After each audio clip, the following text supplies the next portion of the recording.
नमस्कार, मी आनंद पोहनेरकर आपल्या सर्वांचं महाराष्ट्रवाणी बातमीपत्रात स्वागत करतो। पाहूया आजच्या ठळक घडामोडी। परभणी येथील तहसील कार्यालय, जिल्हा परिषद समाज कल्याण विभाग आणि जिल्हा मध्यवर्ती सहकारी बँकेच्या विरोधात सत्यम दिव्यांग संघटनेच्या पदाधिकाऱ्यांनी एकदिवसीय धरणे आंदोलन करून आपल्या मागण्या प्रशासनासमोर मांडल्या। जिल्हाधिकारी रघुनाथ गावडे यांनी संघटनेच्या पदाधिकाऱ्यांसोबत चर्चा केली।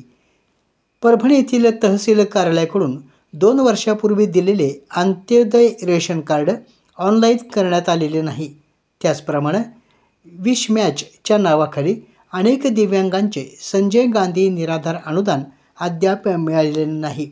जिल्हा परिषद समाज कल्याण योजनेअंतर्गत प्रशिक्षित दिव्यांगांचे शिष्यवृत्तीचे अर्ज मागविण्यात आले आहेत। अशांची शिष्यवृत्ती त्वरित देण्यात यावी। तहसील कार्यालय या ठिकाणी दिव्यांग बांधवांसाठी रॅप बनविण्यात यावा या आणि इतर मागण्यांसाठी संघटनेच्या वतीनं आज दिनांक 3 डिसेंबर रोजी आंदोलन करून जिल्हाधिकारी यांना निवेदन देण्यात आलं। यावेळी जिल्हाधिकारी रघुनाथ गावडे यांनी प्रत्यक्ष संघटनेच्या पदाधिकाऱ्यांशी चर्चा करून न्याय देण्याचं आश्वासन दिलं।